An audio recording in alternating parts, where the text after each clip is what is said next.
सखियां कहती सुना हो बढ़ के सरकार, आहा का जौने सुखवा ससुरारी में, ओ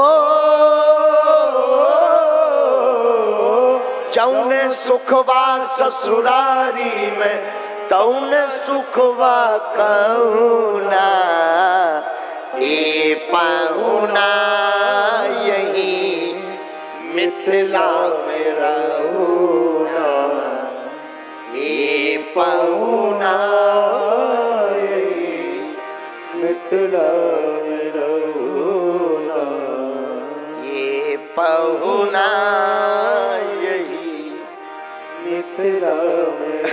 लक्ष्मण जी बोले हम ना रहे। सखियां बोली क्यों नहीं रहोगे? बोले हमारा अयोध्या ठीक है। तो सखियां विनोद में बोली हाँ हाँ भला ठीक क्यों ना हो, आप अपने अयोध्या की गुणगान कर रहे हो, अयोध्या में क्या है? अरे हमने तो सुना है अयोध्या में पुत्र पैदा करने के लिए पिताजी की जरूरत नहीं होती है, खीर से लड़का पैदा कर देती है माताएं। क्या है तुम्हारे अयोध्या में?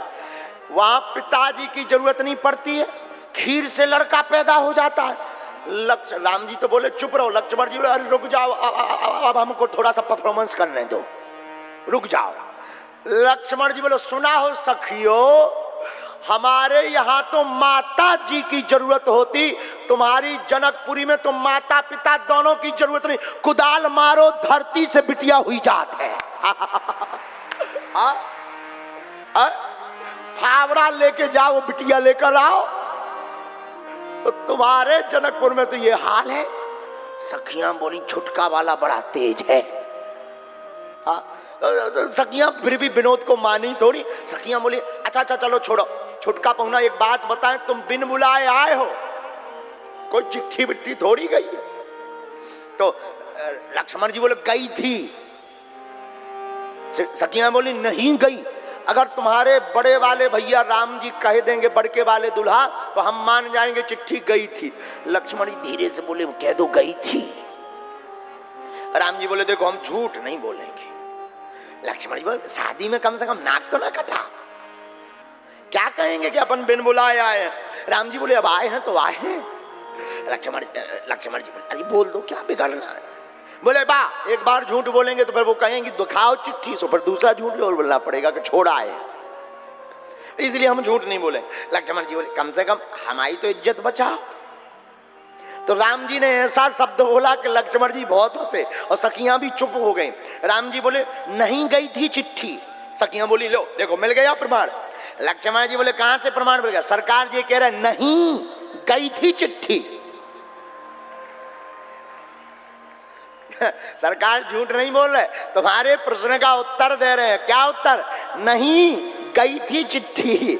राम जी का भी सत्य हो गया और बात भी ठीक हो गई और लक्ष्मण जी जीत भी गए। अरे ये पाहुना यही मिथिला में रहूना, ये पाहुना यही मिथिला में रहूना। राम जी और श्री जानकी जी का शोभा अद्भुत है। दुल्हा दुल्हन सरकार अद्भुत लगते, देखकर मिथिला की रानियां बड़ी गदगद होती, मिथिला वासी बड़े बड़े गदगद होते। आहा खूब आनंद वहां पर मिथिला में छाया है, खूब आनंद एकदम भरा पड़ा है। आहा सखियां सब विनोद करती हैं राम जी से, और राम जी भी विनोद, लक्ष्मण जी भी विनोद करते हैं। अब जेवन का समय आया, पूरी बारात की पंगत होती है, उसे जेवन कहते हैं। जीवनार जब भावनें हो जाती हैं तब जीवनार होती है। गोस्वामी जी ने लिखा भी है अपनी वाणी में, दोहा नंबर 327 के बाद पहली चौपाई।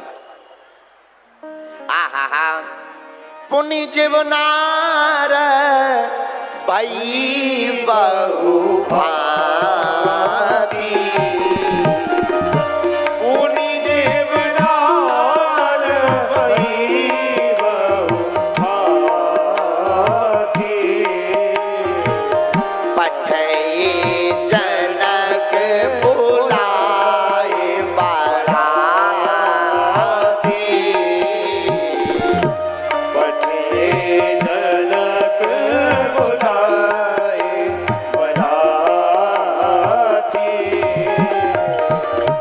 भरत पावड़े बसन अनुपा। भरत पावड़े बसन अनुपा। सुतन समेत कवन की भूपा। सुतन समेत कवन की भूपा। श्री राम जय जय राम। हाँ, श्री राम जय जय राम।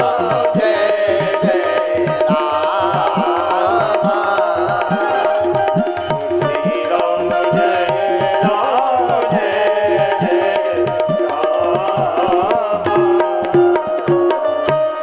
आहा, पूरी बारात जेवन करने के लिए, कलेऊ करने के लिए बैठी। राम जी भी बैठे, भरत जी भी बैठे, शत्रुघ्न जी भी, लक्ष्मण भैया भी बैठे, वशिष्ठ मुनि भी बैठे, विश्वामित्र जी भी विराजमान भय, महाराज दशरथ जी भी विराजमान भय। अब जब पंगत बैठती है तो गांव में आप लोगों ने देखा होगा कि जब भोजन करने बाराती बैठते हैं तो माताएं गारी गाती हैं। अब तो प्रथा बंद हो गई, आजकल की माताओं को नहीं आती है। अब आजकल की माताओं को तो डिस्को आता है।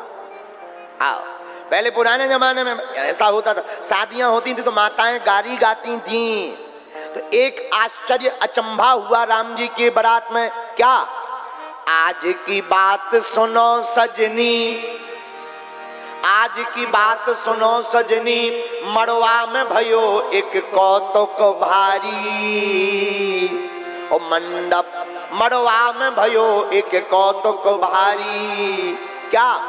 जीवन बैठी बराती सभी तब नारी चढ़ी मिथिलेश अटारी। जब पूरी बारात भोजन करने बैठी तो मिथिला की नारियां, मिथिलानियां आकर के अटारी पर गारी गाने के लिए बैठी। तो भाव का, राम को रूप निहारत ही, राम जी का सुंदर रूप जैसे ही गारी गाने वालियों ने देखा, राम को रूप निहारत ही मोह गई सब गावन हारी। भूल गई अवधेश को नाम सो देने लगी मिथिलेश को गारी। जो गारी गाने वाली आई, गारी गाने लगी, गाते गाते गाते गाते राम जी का रूप देखा, गारी देने दी राम जी के पिता दशरथ जी को, अवधेश को, और उनकी पार्टी छोड़ के भी इतनी भूल गई कि अपने ही जानकी जी के पिता मिथिलेश को गारी देने लगी। आदमी खूब हंसे, सब बराती हंसे, दशरथ जी खूब ठहाका लगाकर हंसे। जनक जी से बोले अच्छे लोग बुलाए। जनक जी बोले हमें लगता है कि आपने हमारी पार्टी बदलवा दी है। भूल गई अवधेश को नाम सो देने लगी मिथिलेश को।